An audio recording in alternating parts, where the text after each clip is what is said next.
Olá pessoal, tudo bem? Meu nome é Samuel Dalelaste, sou médico e esse é o nosso espaço aqui no YouTube para discutirmos temas relacionados à saúde, bem-estar e qualidade de vida. Bom, dentro do consultório, nós conversamos diariamente com os nossos pacientes falando sobre a importância de tomar água, falando que ele tem que tomar água todo dia, a gente cobra isso do nosso paciente, até um cálculo nós fizemos, pelo peso do paciente, quanto ele tem de peso, quanto que ele tem que tomar de água, mas eu percebo que tem muita gente que não entende a importância disso, o porquê que eu tenho que tomar tanta água, todos os dias eu tenho que tomar água.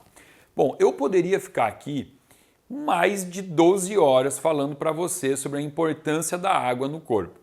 Porém, eu escolhi falar sobre algumas coisas um pouco mais pontuais e que com certeza vai fazer com que vocês entendam o porquê que a gente não pode negligenciar esse hábito, Esse que é um dos pilares para a longevidade saudável. Sim, beber água em quantidade correta é um dos pilares para termos saúde. E é fácil de mostrar para vocês que isso obviamente é importante, porque assim, se nós pegarmos aqui do momento do nascimento, do nosso nascimento, ao momento da nossa morte, nós nascemos com uma composição corporal onde 75% do nosso corpo é composto por água. Conforme a gente vai evoluindo em processos diferentes da nossa vida, isso vai mudando, vai baixando, 60%. Aqui quando a gente já está na terceira idade, idosos, mais ou menos 50% ou menos. Por quê? Porque existe um centro regulatório da sede que fica no nosso cérebro que faz com que a gente sinta sede sempre que o corpo está entrando em processo de desidratação.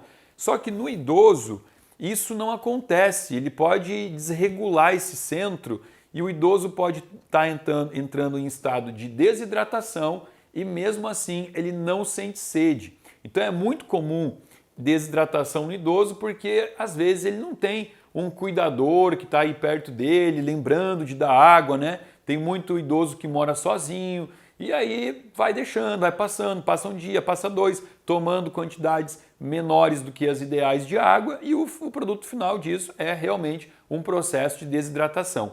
E aí eu vou conversar com vocês aqui o que ocorre quando eu estou desidratado, em qualquer nível, Pode ser em nível 1, nível 2, o que vai acontecer com o meu corpo se eu estiver ingerindo menos água do que seria o ideal para o meu peso.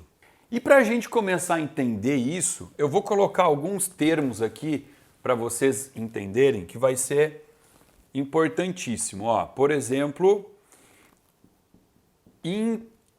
intracelular, extracelular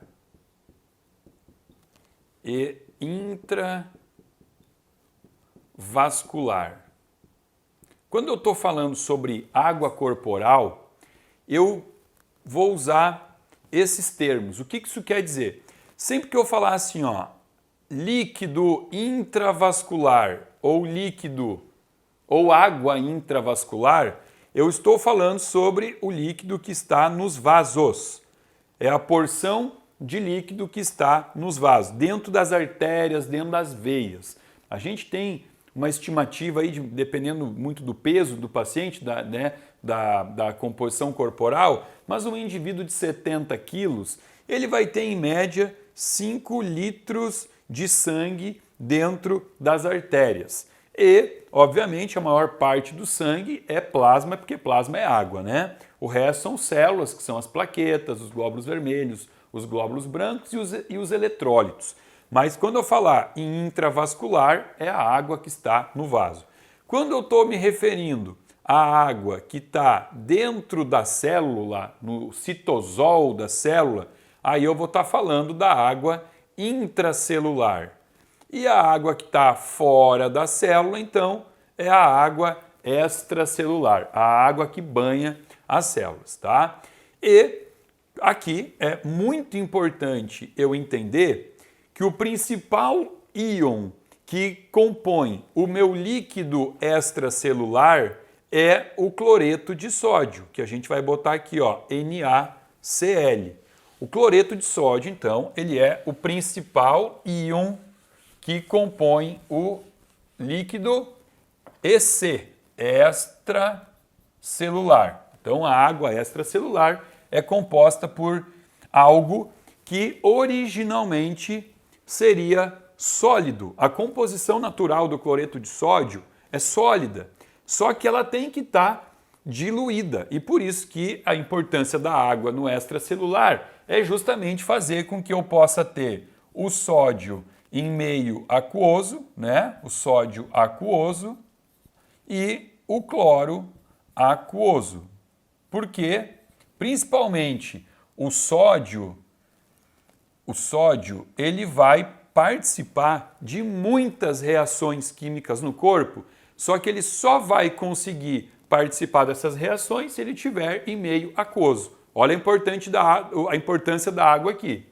Essa relação do líquido extracelular, a relação do cloreto de sódio no líquido extracelular, ela tem uma relação de concentração de 0,9%. Isso aqui é tão óbvio, então, todo mundo sabe disso, que quando você, porventura, estiver no hospital fazendo algum soro, ou porque você precisa fazer um soro para dor, uma analgesia, qualquer medicamento, qualquer soro que você for fazer, você vai ver que o médico ele vai prescrever para você, vai estar no teu prontuário, vai estar escrito assim, ó, vamos supor, você está com uma cólica menstrual muito forte, então você foi para o hospital fazer um soro de Buscopan, então vai estar escrito assim, ó, Buscopan composto, aí vai ter aqui uma ampola, né, de Buscopan composto,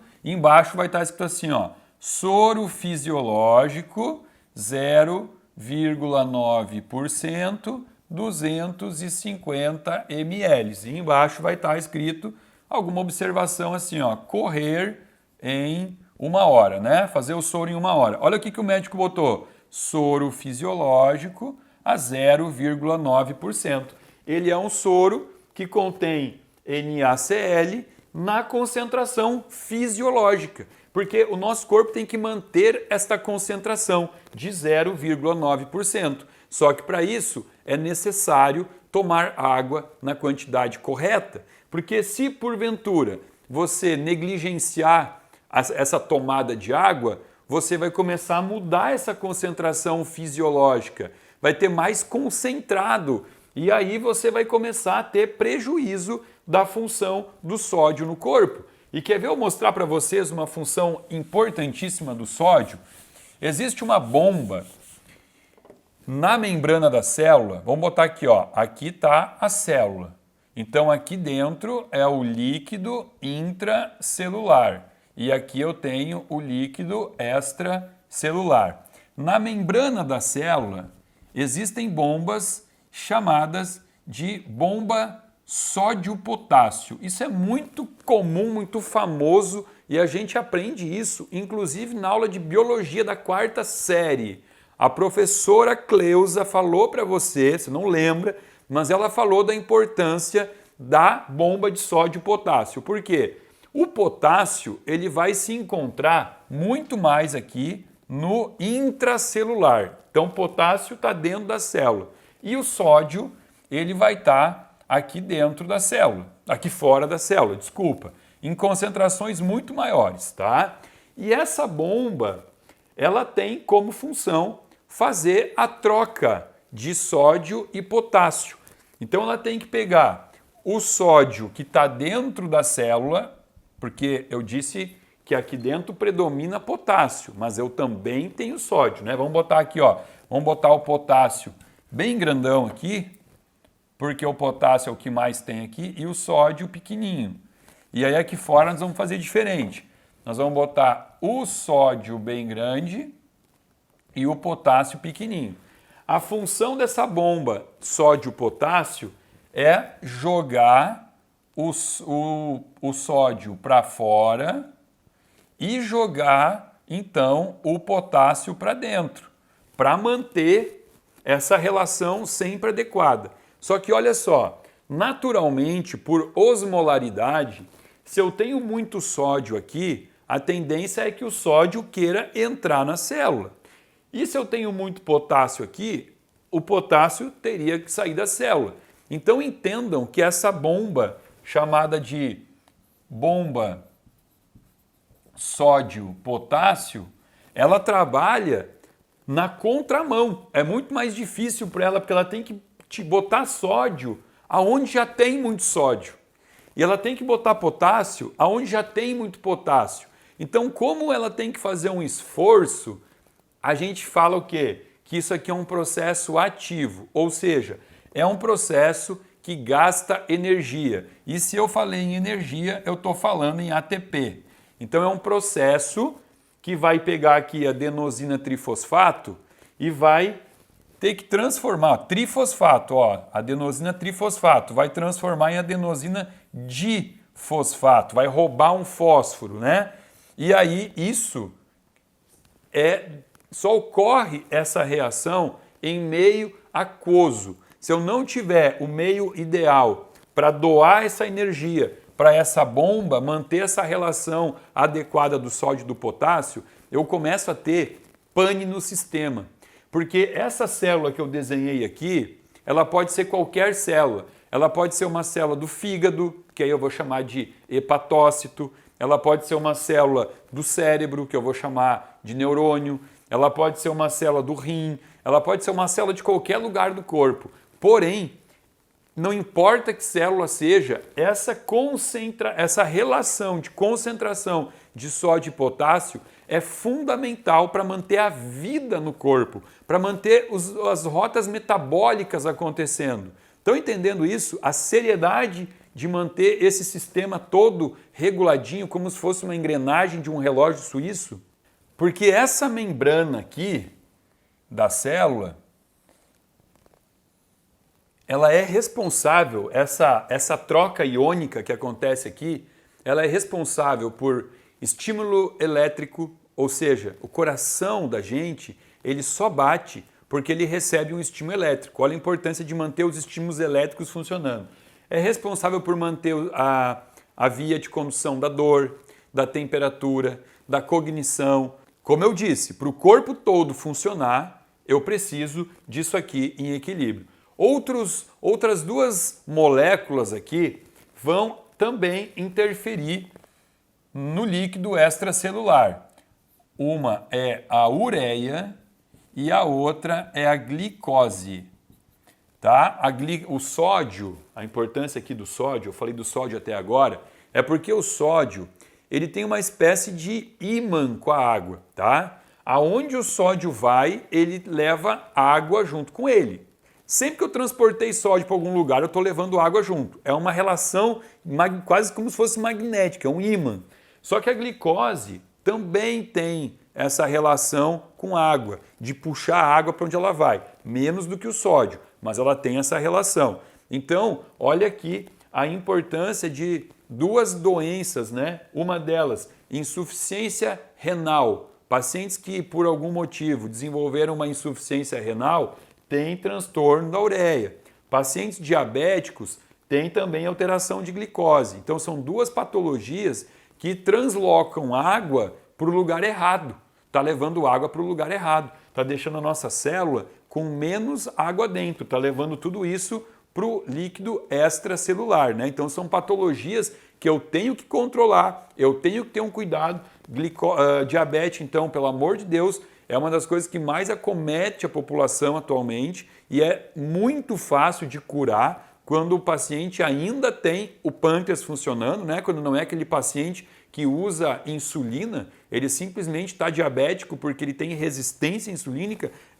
É muito simples de curar isso, é só emagrecer o paciente, botar ele para fazer atividade física e colocar nele uma dieta hipoglicídica, rica em fibras, né? Carboidratos de baixo índice glicêmico. Tudo é possível de resolver quando eu ainda tenho um pâncreas que funciona. Bom, falei desses aqui porque é importante, né, ressaltar principalmente uma das doenças que mais acomete a espécie humana hoje por conta da barriga, da gordura visceral. Talvez falar de doença, né, falar de diabetes, pode ser que não funcione, porque tem muita gente que fala assim, eu tô gordinho, eu tô diabético, mas eu quero ser feliz comendo. Então, vamos pensar o seguinte, em situações de desidratação, eu vou falar de uma coisa agora que aí principalmente para os homens acomete muito mais, né? Mexe muito mais. Quando você está desidratado, e você pode estar desidratado simplesmente porque você não está tomando água ou porque você também sua demais, né? E aí obviamente não repõe a tua água. Quando você diminui o teu gradiente, né? Quando você está com menos água no corpo, automaticamente você vai ter que produzir um hormônio chamado de aldosterona.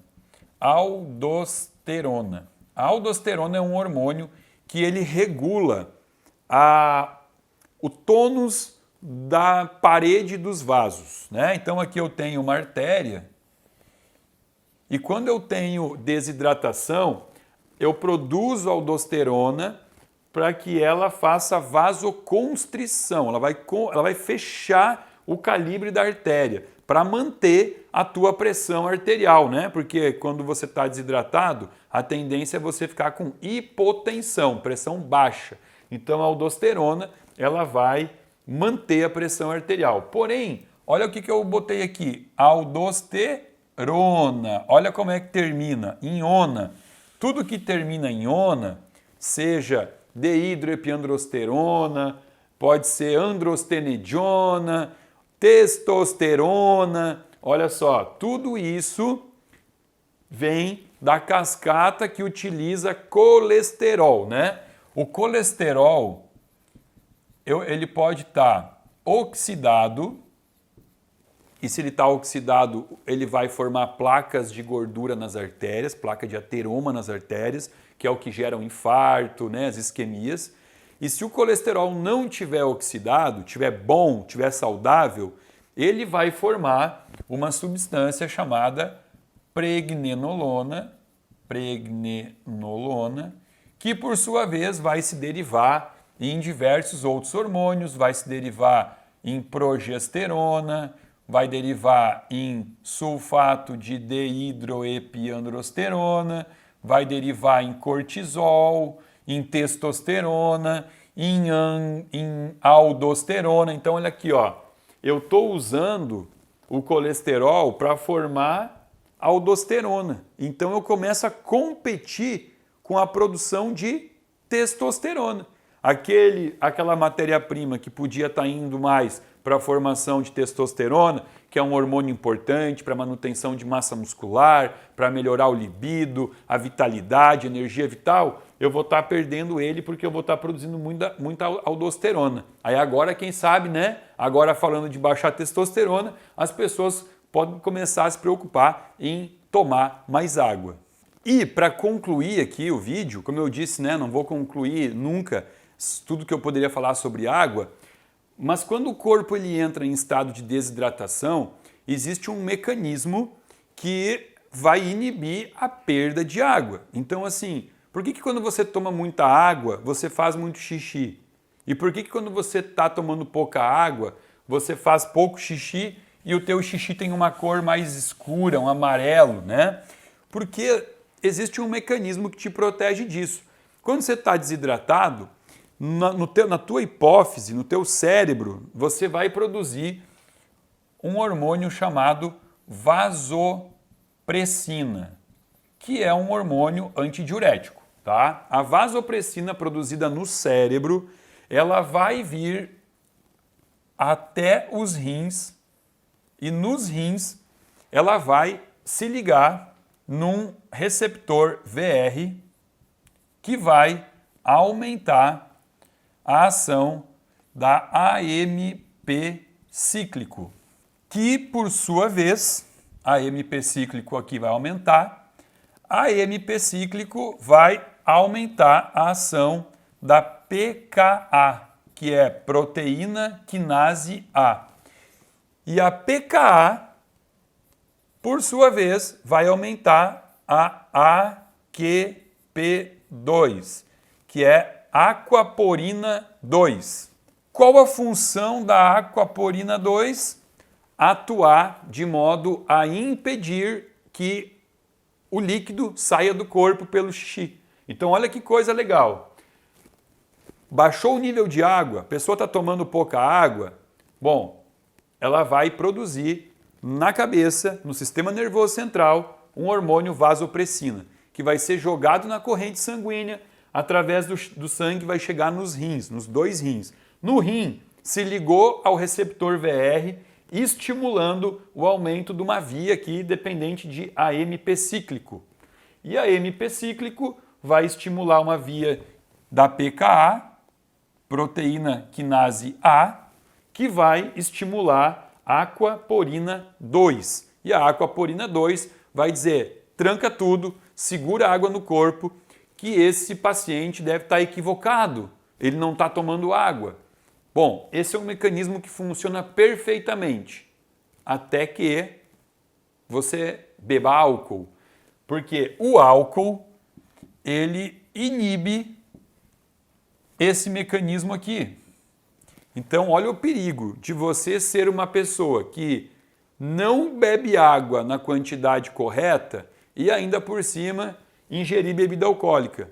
Você começa a entrar num estado de desidratação forçada, porque o mecanismo de defesa do corpo você acabou de inibir porque você está ingerindo bebida alcoólica.